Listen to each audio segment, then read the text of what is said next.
Hello and welcome friends. आज हम Napoleon Hill द्वारा लिखित एक international bestseller think and grow rich का चैप्टर 1 कवर करेंगे। इससे पहले के पार्ट में हम लेखक परिचय और लेखक की प्रस्तावना को कवर कर चुके हैं। इससे पहले कि हम शुरुआत करें, आपसे विनती है कि अगर आपको ये वीडियो अच्छा लगे तो प्लीज़ इसे लाइक करें और अगर आप चैनल पर नए हैं तो इसे सब्सक्राइब करके बेल आइकन को प्रेस करें, जिससे कि आने वाली वीडियोज़ की नोटिफिकेशन आपको मिलती रहे।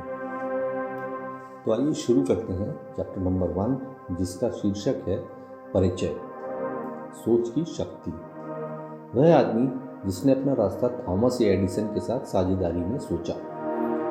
सचमुच विचार वस्तुएं हैं और उस पर शक्तिशाली विचार, जब उन्हें संपत्ति या अन्य भौतिक वस्तुओं में उनका रूपांतरण करने के लिए उद्देश्य, हट और तीव्र इच्छा की निश्चितता के साथ मिलाया जाता है।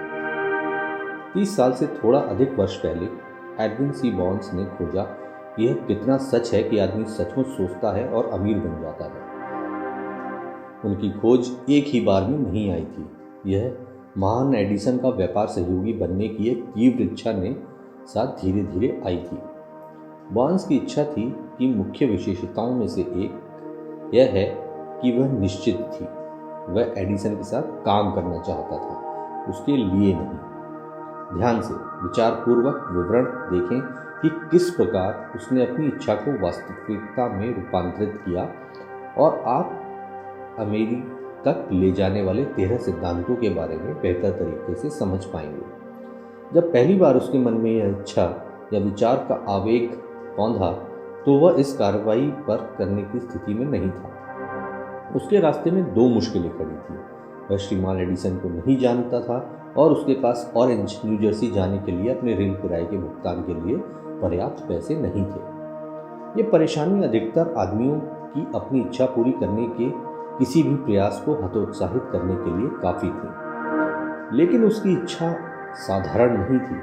वह अपनी इच्छा के लिए एक रास्ता खोजने के प्रति इतना दृढ़ था कि पराजित होने की बजाय उसे अंधा सामान से यात्रा करने का फैसला किया।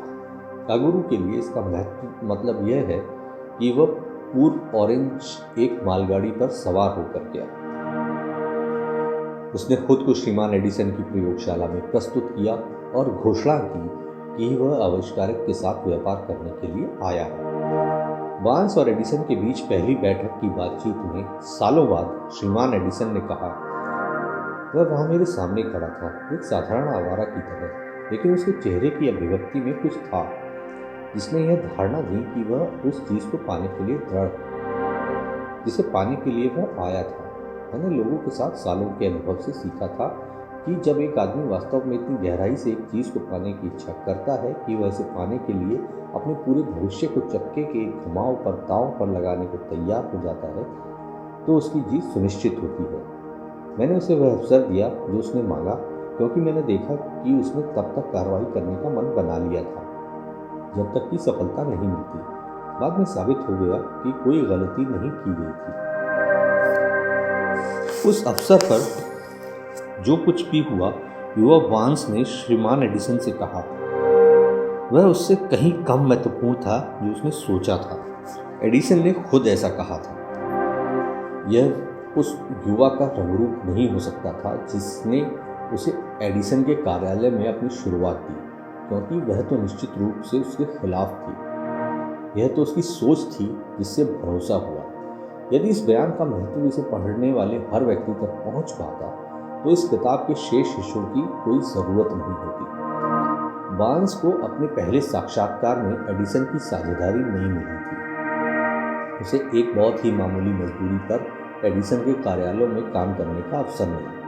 काम करना जो कि एडिसन के लिए महत्वहीन था, लेकिन बार्न्स के लिए सबसे अधिक महत्वपूर्ण था, क्योंकि इसने उसे अपना व्यापारिक माल प्रदर्शित करने का अवसर दिया, जहां उसका भावी साझेदार इसे देख सकता था। महीनों गुजर गए। स्पष्ट रूप से उस प्रतिष्ठित लक्ष्य को जो बार्न्स ने निश्चित प्रमुख उद्देश्य के रूप में अपने दिमाग में स्थापित किया हुआ था, लाने के लिए कुछ भी नहीं हुआ। लेकिन बार्न्स के मन में कुछ महत्वपूर्ण घटित हो रहा था। एडिसन का व्यापार सहयोगी बनने की अपनी इच्छा को वह लगातार तेज कर रहा था। मनोवैज्ञानिकों ने ठीक ही कहा है कि जब कोई किसी एक बात के लिए सचमुच तैयार होता है तो यह उसकी बाह्य आकृति में झलकने लगता है। बार्न्स एडिसन के साथ एक व्यापार साझेदारी के लिए तैयार था। इसके अलावा वह तब तक तैयार रहने पर दृढ़ था जब तक कि वह उसे प्राप्त न कर ले जिसे वह खोज रहा था। उसने अपने आप से यह नहीं कहा था, आह क्या फ़ायदा है, मैं अपना मन बदल लूँगा और एक सेल्समैन की नौकरी पाने का प्रयास करूँगा। बल्कि उसने यह कहा था कि मैं यहाँ एडिसन के साथ व्यापार करने आया था और यदि इसमें मेरा शेष जीवन भी लगता है तो मैं इसे अंत तक पूरा करूँगा। उसका यही मतलब था। लोगों के पास कहने के लिए कितनी अलग कहानी रहती अगर वे एक निश्चित उद्देश्य अपनाते और उस उद्देश्य के साथ तब तक खड़े रहते जब तक उनके सब कुछ पाने वाला जुनूनी बनने का समय होता। शायद युवा बार्न्स को तब नहीं पता था, लेकिन उसके विशाल दृढ़ संकल्प, एक ही इच्छा के लिए खड़े रहने की अपनी हट, सभी बाधाओं को कुचल डालने और उसे वह अवसर देने जिसकी वह खोज कर रहा था की ओर नियत किया हुआ था। जब अवसर आया तो यह बार्न्स की उम्मीद की तुलना में एक अलग रूप में और एक अलग दिशा में प्रकट हुआ था। वह अवसर की चालों में से एक है। इसकी पिछले दरवाजे से सरक कर आने की एक धूर्त आदत है और अक्सर यह दुर्भाग्य या अस्थायी हार के रूप में भेष बदल कर आती है। शायद यही कारण है कि बहुत सारे लोग अवसर की पहचान करने में विफल रहते हैं। श्रीमान एडिसन ने अभी अभी उस समय एडिसन डिक्टेटिंग मशीन, जिसे अब एडिफोन के नाम से जाना जाता है, नाम से जानी जाने वाली एक नई कार्य डिवाइस बनाया ही था। उसके सेल्समैन मशीन से उत्साहित नहीं थे। उन्हें विश्वास नहीं था कि इसे बड़े प्रयास के बिना बेचा जा सकता है। बार्न्स ने अपना अवसर देखा। यह एक अजीब दिखने वाली मशीन में छिपा हुआ चुपचाप रेंग कर अंदर आया था, जिसने और किसी को भी नहीं बल्कि बार्न्स और आविष्कारक को प्रभावित किया। बार्न्स जानता था वह एडिसन की डिक्टेटिंग मशीन बेच सकता है। उसने एडिसन को इसका सुझाव दिया और तुरंत अपना अवसर पा लिया। उसने मशीन बेची। वास्तव में उसने इसे इतनी सफलतापूर्वक बेचा कि एडिसन ने उसे देश भर में मशीन वितरित करने और बेचने का एक अनुबंध दिया। इस व्यापार साझेदारी से नारा बना एडिसन द्वारा बनाया गया और बार्न्स द्वारा स्थापित किया गया। व्यापार गठबंधन 30 से अधिक वर्षों से चल रहा है। इसके जरिए बार्न्स ने पैसों में खुद को अमीर बनाया, बल्कि उसने कुछ अनंत रूप से अधिक किया है। उसने साबित कर दिया कि आप सचमुच सोच कर अमीर बन सकते हैं। मेरे पास यह जानने का कोई तरीका नहीं है कि बार्न्स की मूल इच्छा उसके कितना वास्तविक नकद के लायक रही है। शायद इसने उसे 2 या 3 लाख डॉलर दिलाया है, लेकिन यह राशि जो भी हो वह महत्वहीन बन जाती है जब इसकी तुलना उसके द्वारा निश्चित ज्ञान के रूप में प्राप्त की गई उस अधिक बड़ी संपत्ति से की जाती है कि विचार के एक अमूर्त आवेग को ज्ञात सिद्धांतों के अनुप्रयोग के द्वारा इसके भौतिक प्रतिरूप में बदला जा सकता है। बार्न्स ने खुद को पूरी तरह से महान एडिसन के साथ एक साझेदारी में समझा। उसने खुद को एक अच्छे भाग्य में समझा। उसके पास आरंभ करने के लिए कुछ नहीं था सिवाय यह जानने की क्षमता के कि वह क्या चाहता है, और इच्छा के साथ तब तक खड़े रहने के दृढ़ संकल्प के जब तक वह वास्तविकता ना बन जाए। उसके पास शुरू करने के लिए पैसा नहीं था। उसके पास शिक्षा थी, लेकिन बहुत कम। वह कोई प्रभावशाली व्यक्ति नहीं था, लेकिन उसके पास पहल, विश्वास और जीतने की इच्छा थी। इन अमूर्त शक्तियों के साथ खुद उसको आज तक के महानतम आविष्कारक के साथ नंबर 1 व्यक्ति बनाया। अब एक अलग स्थिति से देखते हैं और एक आदमी का अध्ययन करते हैं जिसके पास धन के अनेक अमूर्त साधन थे, लेकिन इन्हें खो दिया क्योंकि वह उस लक्ष्य से जितना वह खोज रहा था महज 3 फुट पहले रुक गया था। सोने से 3 फुट पहले। विफलता के सबसे सामान्य कारणों में से एक अस्थायी हार द्वारा पैदा होने वाली अड़चन के कारण भाग खड़े होने की आदत है। हर व्यक्ति कभी न कभी इस गलती का दोषी होता है। R. U. डार्बी के एक अंकल गोल्ड रश के दिनों में स्वर्ण बुखार से ग्रस्त हो गए थे और खुदाई करके अमीर बनने पश्चिम चले गए थे। उन्होंने कभी नहीं सुना था कि पृथ्वी से निकाले गए आज तक के सोने की तुलना में अधिक सोना आदमियों के दिमाग से खनन किया गया है। उन्होंने दावा किया और कुदाली और फावड़े से काम करने चले गए। जाना बहुत कठिन था, लेकिन सोने की उनकी लालसा निश्चित थी। सप्ताहों के श्रम के बाद वे चमकने वाले अयस्क की खोज के द्वारा पुरस्कृत हुए। अयस्क को सतह पर लाने के लिए उन्हें मशीनरी की ज़रूरत थी। उन्होंने चुपचाप खदान को ढक दिया। विलियम्सबर्ग, मैरीलैंड में अपने घर की ओर जाने वाले नक्शे कदमों को दोहराया, अपने रिश्तेदारों और कुछ पड़ोसियों को खोज के बारे में बताया। उन्होंने आवश्यक मशीनरी के लिए पैसा इकट्ठा किया, उसे भिजवा दिया। अंकल और डार्बी खदान का काम करने के लिए वापस चले गए। एस की पहली कार का खनन किया गया और एक प्रगालन को भेज दिया गया। मुनाफे ने साबित कर दिया कि उनके पास कोलोराडो की सबसे समृद्ध खानों में से एक थी। एस की कुछ और कारें कर्जे को निपटा देती, तब एक बड़ा लाभ हाथ आता। खुदाई गहरी होती गई। डार्बी और अंकल की उम्मीदें ऊपर चढ़ती गईं। फिर कुछ हुआ। स्वर्ण अयस्क की वाहिनी गायब हो गई। वे इंद्रधनुष के अंत पर पहुंच गए थे और सोने का कटोरा अब नहीं रह गया था। फिर से वाहिका खोजने की कोशिश करते हुए वे बेतहाशा खुदाई करते रहे, पर कोई फायदा नहीं हुआ। अंत में उन्होंने छोड़ देने का फैसला किया। उन्होंने मशीनरी कुछ $100 में एक कबाड़ी को बेच दी और वापस घर के लिए ट्रेन पकड़ ली। कुछ कबाड़ी बेवकूफ़ होते हैं, लेकिन यह नहीं था। उसने खदान को देखकर एक छोटी सी गणना करने के लिए एक खनन इंजीनियर को बुलाया। इंजीनियर ने सलाह दी कि परियोजना विफल रही है क्योंकि मालिक कमियों की लाइनों से परिचित नहीं था। उसकी गणना ने दिखाया कि नस उस जगह से महज 3 फुट दूर होती जहां पर डार्बी ने खुदाई बंद कर दी थी, और वह बिल्कुल उसी जगह पर पाई गई। कबाड़ी ने खदान से अयस्क में करोड़ों डॉलर कमाए, क्योंकि वह हार मानने से पहले विशेषज्ञ की सलाह लेने के बारे में पर्याप्त जानता था। अधिकांश पैसा जो मशीनरी में चला गया था, आर्यू डार्बी, जो तब तक एक बहुत ही युवा आदमी था, के प्रयासों से प्राप्त हुआ था। पैसा उसके रिश्तेदारों और पड़ोसियों से उसमें विश्वास के कारण प्राप्त हुआ था। उसने हर डॉलर का वापस भुगतान किया, हालांकि ऐसा करने में उसे सालों लगे। लंबे समय बाद श्रीमान डार्बी ने अपने नुकसान की कई गुना भरपाई कर ली, जब उन्होंने यह खोज कर ली कि इच्छा को सोने में रूपांतरित किया जा सकता है। यह खोज उनके जीवन बीमा बेचने के व्यवसाय में जाने के बाद हुई।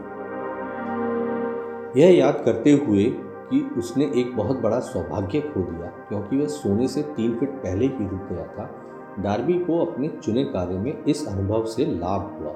खुद से यह कहने की एक सरल विधि द्वारा कि मैं सोने से 3 फुट पहले रुक गया था, लेकिन अब मैं कभी भी इसलिए नहीं रुकूंगा कि जब मैं लोगों को बीमा खरीदने के लिए कहता हूं तो वे नहीं कहते हैं।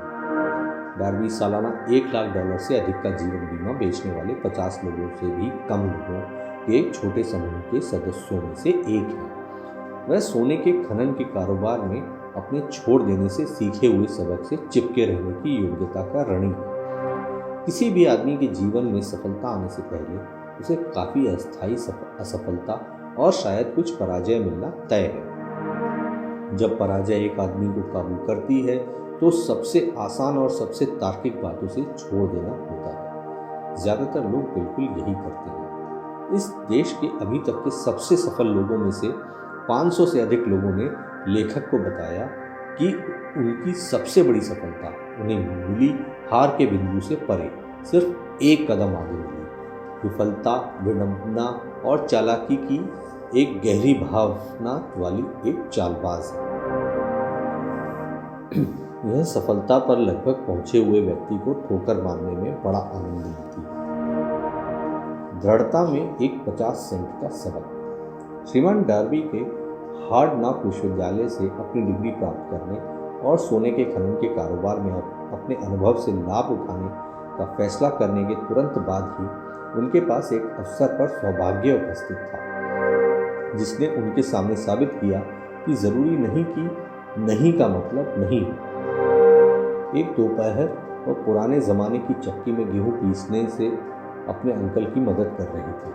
अंकल एक बड़ा खेत संचालित करते थे जिस पर बहुत से काले बटाईदार किसान रहते थे। बहुत धीरे से दरवाज़ा खुला और एक छोटी सी काली बच्ची, बटाईदार की बेटी, अंदर आई और दरवाजे के पास खड़ी हो गई। अंकल ने ऊपर नज़र घुमाई, बच्चे को देखा और पूरी तरह से उस पर चिल्लाकर बोले, तुम क्या चाहती हो? बच्ची ने नरमी से जवाब दिया, मेरी माँ कहती है उसे 50 सेंट भेज दो। मैं ऐसा नहीं करूँगा, अंकल ने जवाब दिया। अब तुम घर भागो। हाँ, बच्ची ने उत्तर दिया, लेकिन वह गई नहीं। अंकल अपने काम में लग गए। वह अपने काम में इतने व्यस्त हो गए कि उन्होंने यह देखने पर ज़रा भी ध्यान नहीं दिया कि वह बच्ची गई नहीं है। जब उन्होंने दोबारा ऊपर देखा और उसे अभी भी वहाँ खड़े देखा तो वह उस पर चिल्लाए, मैंने तुम्हें घर जाने के लिए कहा था, अब जाओ नहीं तो मैं तुम्हारे पास आता हूँ। छोटी लड़की ने कहा, ठीक है, लेकिन वह 1 इंच भी नहीं हिली। अंकल ने अनाज की बोरी जिसे वह मिल हॉपर में डालने वाले थे पटक दी, बैरल का एक डंडा उठाया और अपने चेहरे पर कठोरता के संकेत की एक अभिव्यक्ति के साथ बच्चे की ओर बढ़ना शुरू कर दिया। डार्बी ने अपनी सांस रोकी। वह निश्चिंत था कि वह एक हत्या का गवाह बनने वाला है। वह जानता था कि उसके अंकल का गुस्सा तेज है। वह जानता था कि देश के उस हिस्से में काले बच्चों से गोरे लोगों की बात का विरोध करने की उम्मीद नहीं की जाती थी। जब अंकल उस जगह पहुंचे जहां वह बच्ची खड़ी थी, उसने तुरंत एक कदम आगे बढ़ा दिया, ऊपर उनकी आंखों में देखा और अपनी तीखी आवाज़ में पूरे जोर से चिल्लाई, मेरी माँ को वो 50 सेंट चाहिए। अंकल रुक गए। 1 मिनट के लिए उसे देखा, फिर धीरे धीरे बैरल वाला डंडा फर्श पर रख दिया, अपने हाथ अपनी जेब में डाले, आधा $1 बाहर निकाला और उसे दे दिया। बच्ची ने पैसे ले लिए और उस व्यक्ति पर से जिस पर उसने अभी अभी विजय प्राप्त की थी, अपनी आंखें बिल्कुल हटाए बिना धीरे से वापस दरवाजे की ओर चली गई। उसके चले जाने के बाद अंकल एक बॉक्स पर बैठ गए और खिड़की से बाहर आसमान में 10 मिनट से भी अधिक समय तक ताकते रहे। विस्मय से उस भारी हार पर जो उन्हें अभी मिली थी, वह विचारमग्न थे। श्रीमान डार्बी भी कुछ सोच रहे थे। उनके सारे अनुभव में ये पहली बार था कि उसने किसी काले बच्चे को जानबूझकर किसी गोरे वयस्क व्यक्ति पर प्रभुत्व प्राप्त करते देखा था। उसने यह कैसे किया? उनके अंकल को क्या हुआ जिसके कारण उन्होंने अपनी बर्बरता खो दी और एक भेड़ के बच्चे की तरह विनम्र बन गए? उस बच्ची ने कौन सी अजीब शक्ति का इस्तेमाल किया जिसने उसे उससे बड़े पर जीत दिला दी? ये और अन्य इसी तरह के सवाल डार्बी के मन में चमके, लेकिन वह सालों बाद तक जब उन्होंने मुझे ये कहानी सुनाई उसका जवाब नहीं ढूंढ पाए थे। हैरत की बात है, इस असामान्य अनुभव की कहानी लेखक को उसी पुरानी मिल में सुनाई गई, ठीक उसी जगह जहाँ अंकल को उनकी भारी हार मिली थी। यह भी हैरत की बात है, मैंने 1 सदी का लगभग 1/4 भाग उस शक्ति के अध्ययन में समर्पित किया था जिसने एक अज्ञानी, अनपढ़, काले बच्चे को एक बुद्धिमान आदमी से जीतने में सक्षम बना दिया था। जैसा कि हम वहाँ पुरानी मिल में खड़े थे, श्रीमान डार्बी ने असामान्य विजय की कहानी दोहराई और यह पूछते हुए समाप्त किया कि आप इसके बारे में क्या कर सकते हैं? कौन सी अजनबी शक्ति उस बच्ची ने उपयोग की जिसने मेरे अंकल को पूरी तरह से हरा दिया? उनके सवाल का जवाब इस पुस्तक में वर्णित सिद्धांतों में मिल जाएगा। जवाब पूर्ण और पूरा है। इसमें किसी व्यक्ति को उस शक्ति को समझने, प्रयोग करने में सक्षम बनाने वाले विवरण और निर्देश शामिल हैं जो छोटे बच्चों को अकस्मात मिल गई थी। अपने दिमाग को सजग रखें और आप बच्ची के बचाव के लिए आने वाली बिल्कुल वही अजनबी शक्ति देखेंगे। आप अगले अध्याय में इस शक्ति की एक झलक पाएंगे। कहीं न कहीं इस पुस्तक में आप एक युक्ति पाएंगे जो आपकी ग्रहणशील शक्तियों को बढ़ा देगा और आपके अपने फायदे के लिए वही प्रबल शक्ति आपको नियंत्रण में दे देगा। इस शक्ति के बारे में जागरूकता आपके पास पहले अध्याय में आ सकती है। यह बाद वाले अध्यायों में आपके दिमाग में सूझ सकती है। यह एक अकेले विचार के रूप में आ सकती है या यह एक योजना या उद्देश्य की प्रकृति के रूप में आ सकती है। फिर से यह आपको विफलता या हार के आपके अतीत के अनुभवों में वापस ले जा सकती है और कुछ सबक सतह पर ला सकती है। जिसके द्वारा आप हार के माध्यम से खोया हुआ सब कुछ पुनः प्राप्त कर सकते हैं। मेरे श्रीमान डर्बी को उस काले बच्चे द्वारा अनजाने में इस्तेमाल की गई शक्ति के बारे में बताने के बाद उन्होंने तुरंत एक जीवन बीमा विक्रेता के रूप में अपने अनुभव के 30 साल को दोहराया और ईमानदारी से स्वीकार किया कि उस क्षेत्र में उनकी सफलता जो कोई छोटी मोटी नहीं है, उस सबक के कारण है जो उन्होंने बच्चे से सीखा था। श्रीमान डार्बी ने बताया, हर बार जब एक संभावित खरीदार ने खरीदे बिना मुझसे विदा पाने की कोशिश की, मैंने उस बच्चे को वहाँ पुरानी मिल में खड़ा देखा। उसकी बड़ी आंखें चुनौती से चमकती हुई और मैंने अपने आप से कहा, मुझे ये बिक्री करनी है। मेरी की हुई सारी बिक्री का बेहतर भाग लोगों के ना कहने के बाद ही हुआ था। उन्होंने सोने से केवल 3 फुट दूर रुक जाने की अपनी गलती को भी याद किया, लेकिन उन्होंने कहा वह अनुभव के वेश में एक वरदान थी। इसने मुझे जारी रखे रहना सिखाया। कोई फर्क नहीं पड़ता चलना कितना भी मुश्किल हो। एक सबक जिसे किसी भी चीज़ में सफल होने से पहले मुझे सीखने की ज़रूरत थी। श्रीमान डार्बी और उनके अंकल काली बच्ची और सोने की खान की यह कहानी है। निसंदेह उन सैकड़ों लोगों द्वारा पढ़ी जाएगी जो जीवन बीमा बेचकर अपना जीवन यापन करते हैं, और इन सब के लिए लेखक सुझाव की पेशकश करना चाहता है कि डार्बी पर हर साल $1 लाख से अधिक का जीवन बीमा बेचने की अपनी क्षमता के लिए इन 2 अनुभवों का ऋणी है। जीवन अजनबी है और अक्सर अति सूक्ष्म। सफलताओं और असफलताओं दोनों की जड़ें साधारण अनुभवों में होती हैं। श्रीमान डार्बी के अनुभव काफ़ी सामान्य और सरल थे, फिर भी वे जीवन में उनके भाग्य का जवाब रखते थे। इसलिए वे उतने ही महत्वपूर्ण थे जितना कि स्वयं जीवन। उनको इन 2 नाटकीय अनुभवों से फायदा हुआ, क्योंकि उन्होंने इसका विश्लेषण किया और उनका सिखाया सबक प्राप्त किया। लेकिन उस आदमी का क्या, जिसके पास ना समय है ना ही ज्ञान की खोज में विफलता का अध्ययन करने का झुकाव जो सफलता की ओर ले जा सकता है। हार को अवसर की सीढ़ियों में परिवर्तित करने की कला वह कहाँ और कैसे सीखने वाला है। इस किताब को इन्हीं सवालों के जवाब में लिखा गया था। इनके जवाब 13 सिद्धांतों के वर्णन कहे जाते हैं, लेकिन याद रखें जैसे जैसे आप पढ़ते हैं तो शायद उस सवाल का जिसने आपके जीवन की विचित्रता पर विचार करने का कारण दिया है, जो जवाब आप चाहते हो वह शायद आपके दिमाग में किसी विचार, योजना या उद्देश्य के माध्यम से पाया जा सकता है, जो शायद पढ़ते हुए आपके दिमाग में कौंध जाता है। एक ठोस विचार ही वह सब कुछ है जो आपको सफलता हासिल करने के लिए चाहिए। इस पुस्तक में वर्णित सिद्धांतों में उपयोगी अवधारणाएं बनाने के ज्ञात संबंधित तरीके और साधनों में से सबसे अच्छे और सबसे व्यवहारिक तरीके शामिल हैं। इससे पहले कि हम सिद्धांतों का वर्णन करने के लिए अपने दृष्टिकोण में आगे बढ़ें, हम विश्वास करते हैं कि आप ये महत्वपूर्ण सुझाव प्राप्त करने के हकदार हैं। जब अमीरी आना शुरू होती है तो वह इतनी जल्दी आती है, ऐसी बड़ी बहुतायत में, कि आप आश्चर्य करते हैं कि ये उन सभी मंदी के सालों के दौरान कहाँ छुपी हुई थी।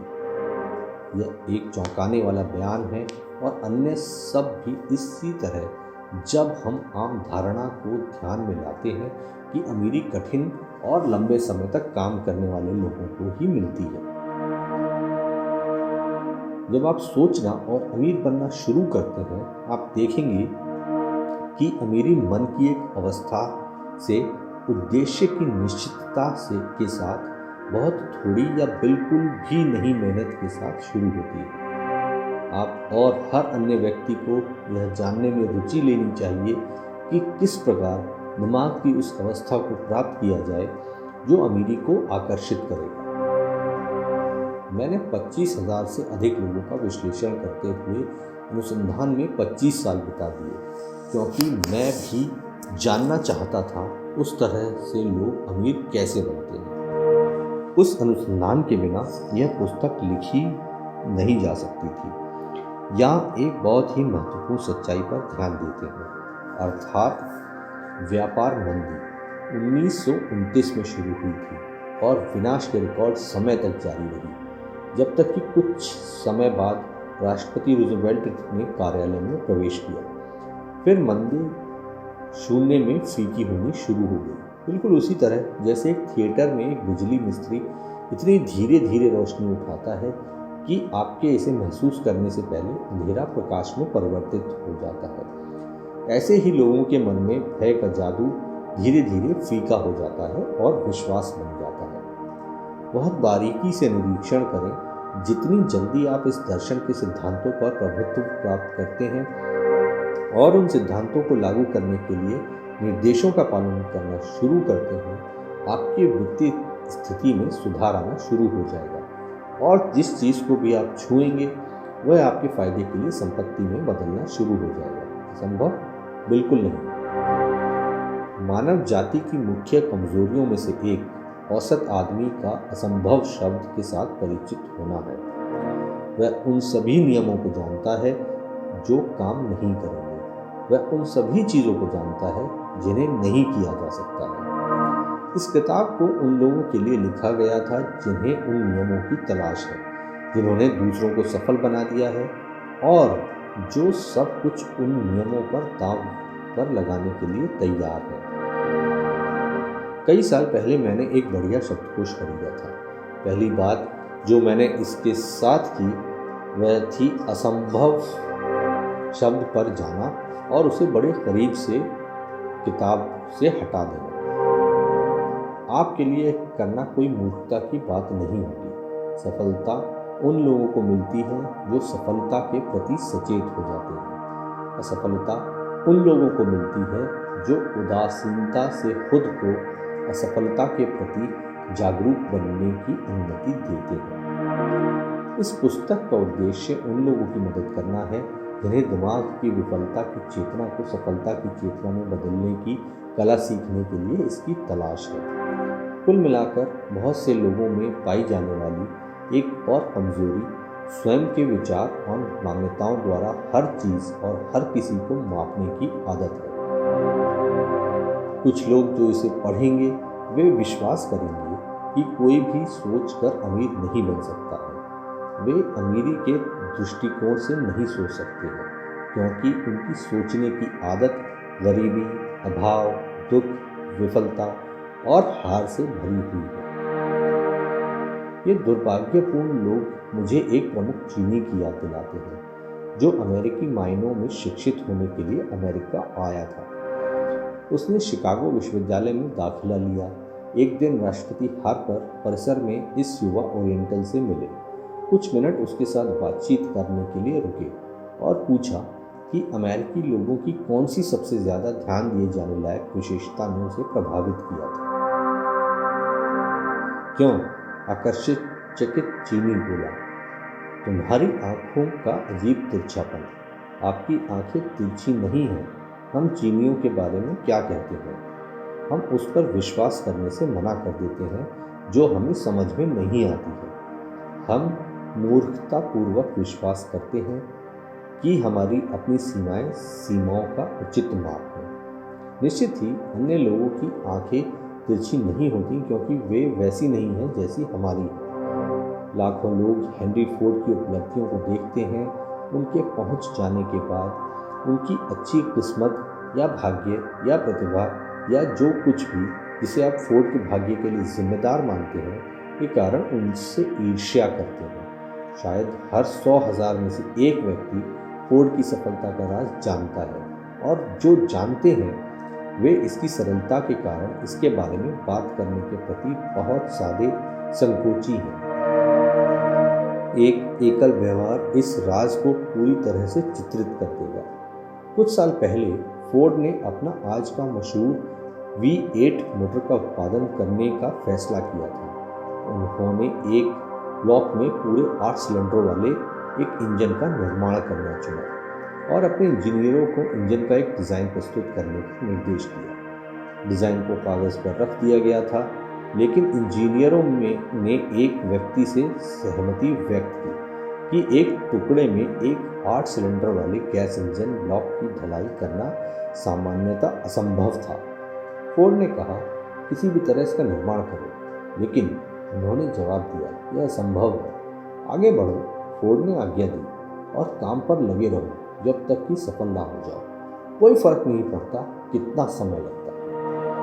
इंजीनियर आगे बढ़े। यदि उन्हें फोर्ड का कर्मचारी बने रहना था तो उनके पास करने के लिए और कुछ भी नहीं था। 6 महीने गुजर गए, कुछ नहीं हुआ। अन्य 6 महीने और बीत गए और अभी भी कुछ नहीं हुआ। इंजीनियरों ने आदेश को पूरा करने के लिए हर कल्पनीय योजना की कोशिश की, लेकिन लगा कि यह हो ही नहीं सकता, असंभव। वर्ष के अंत में फोर्ड ने अपने इंजीनियरों से जांच की और फिर उन्होंने उसे बताया कि उसके आदेश को पूरा करने के लिए कोई रास्ता नहीं मिला है। सीधे आगे बढ़ो, फोर्ड ने कहा। मैं यह चाहता हूँ और मैं यह पा लूँगा। वे आगे बढ़े और तब मानो जादू के एक ही झटके से राज खोज लिया गया। फोर्ड का दृढ़ संकल्प एक बार और जीत गया। यह कहानी सूक्ष्म सटीकता के साथ नहीं कही जा सकती है, लेकिन इसका योग और अंतर्वस्तु यही है। आप जो सोचें और अमीर बनने की इच्छा रखते हैं, इससे परिणाम निकालें। फोर्ड का लाखों का राज यदि आप कर सकते हो, आपको बहुत दूर देखने की ज़रूरत नहीं होगी। हेनरी फोर्ड एक सफलता है, क्योंकि वह सफलता के सिद्धांत को समझता और लागू करता है। इसे एक इच्छा है, कोई क्या चाहता है यह जानना। जब आप पढ़ते हैं, फोर्ड की इस कहानी को याद करें और उन पंक्तियों को समझें जिनमें उसकी अद्भुत उपलब्धि के रहस्य का वर्णन किया गया है। यदि आप ऐसा कर सकते हैं, यदि आप उन सिद्धांतों के विशेष समूह पर अपनी उंगली रख सकते हैं जिन्होंने हेनरी फोर्ड को अमीर बना दिया, तो आप उसकी उपलब्धियों की लगभग किसी भी व्यवसाय में बराबरी कर सकते हैं जिसके लिए भी आप अनुकूल हैं।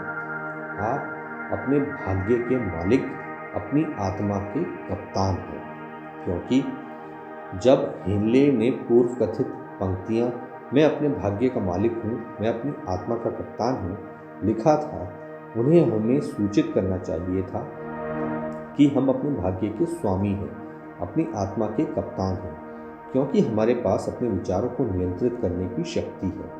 उन्हें हमें बताना चाहिए था कि ईश्वर, जिसमें यह छोटी सी पृथ्वी तैरती है, जिसमें हम घूमते रहते हैं और हमारा अस्तित्व है, कंपन की एक आश्चर्यजनक उच्च दर पर प्रभावित होती ऊर्जा का एक रूप है, और कि इधर सार्वभौमिक सत्ता के एक रूप से भरा हुआ है, जो खुद को उन विचारों की प्रकृति से समन्वय स्थापित करती है जिसे हम अपने मस्तिष्क में धारण करते हैं, और हमें अपने विचारों को उनके भौतिक समकक्षों में परिणत करने के लिए प्राकृतिक तरीके से प्रभावित करती है। यदि कभी हमें यह महान सत्य बताता, तो हम जानते ऐसा क्यों है कि हम अपने भाग्य के स्वामी हैं, अपनी आत्मा के कप्तान हैं। उन्हें पर्याप्त जोर देकर हमें बताना चाहिए था कि यह शक्ति विनाशकारी विचारों और रचनात्मक विचारों के बीच भेद करने का कोई प्रयास नहीं करती है, कि यह हमसे गरीबी के विचारों को जल्दी से भौतिक वास्तविकता में परिवर्तित करने का आग्रह करेगी, जैसा कि यह धनवान बनने के विचारों पर कार्य करने को प्रभावित करेगा। उन्हें हमें यह भी बताना चाहिए था कि हमारा दिमाग हावी होने वाले विचारों से चुंबकीय बन जाता है, जिसे हम अपने मन में रखे रहते हैं, और उस साधन के द्वारा जिसे कोई आदमी परिचित नहीं है, ये चुंबक हमारी तरफ शक्तियों, लोगों, जीवन की परिस्थितियों को आकर्षित करता है, जो हमारे हावी होने वाले विचारों की प्रकृति के साथ घुल मिल जाते हैं। उनको हमें बताना चाहिए कि इससे पहले कि हम बहुतायत में धन जमा कर सकें, हमें अपने मन को धन की तीव्र इच्छा के प्रति चुंबकीकृत करना चाहिए कि जब तक पैसे की इच्छा हमें इसे प्राप्त करने की निश्चित योजनाओं बनाने के लिए बाध्य न कर दे, हमें धन के प्रति सजग हो जाना चाहिए। एक दार्शनिक नहीं बल्कि एक कवि होने के नाते हेनले अपनी पंक्तियों के दार्शनिक अर्थ की व्याख्या करना उन लोगों पर छोड़ते हुए जो उनका अनुपालन करते हैं, एक महान सच को काव्यात्मक रूप से बताते हुए खुद को संतुष्ट करते हैं। थोड़ा थोड़ा करके सच स्वयं को सामने लाता है, जब तक कि वह अब निश्चित प्रतीत होने लगता है कि इस पुस्तक में वर्णित सिद्धांतों में हमारे आर्थिक भाग्य पर महारत के रहस्य हैं। अब हम इन सिद्धांतों में से पहले की जांच करने के लिए तैयार हैं। ग्रहणशीलता की भावनाएं बनाए रखें और जैसे जैसे आप पढ़ते जाते हैं, याद रखें वे किसी एक आदमी का आविष्कार नहीं है। सिद्धांतों को 500 से अधिक ऐसे लोगों के जीवन के अनुभवों से एकत्र किया गया था जिन्होंने वास्तव में भारी मात्रा में धन जमा किया था। ऐसे लोगों से जिन्होंने गरीबी में लेकिन बहुत कम शिक्षा के साथ प्रभाव के बिना शुरुआत की थी। जिन सिद्धांतों ने इन लोगों के लिए काम किया, आप उन्हें अपने खुद के स्थायी लाभ के लिए काम करने के लिए उपयोग कर सकते हैं। यह करना आपको मुश्किल नहीं लगेगा, यह आसान होगा। आपके अगला अध्याय पढ़ने से पहले मैं आपको यह बताना चाहता हूँ कि यह तथ्यात्मक जानकारी बताता है जो आपके पूरे वित्तीय भाग्य को आसानी से बदल सकता है, जैसा कि इसे वर्णन किए गए 2 लोगों के लिए निश्चित रूप से अद्भुत अनुपात में परिवर्तन लाया है।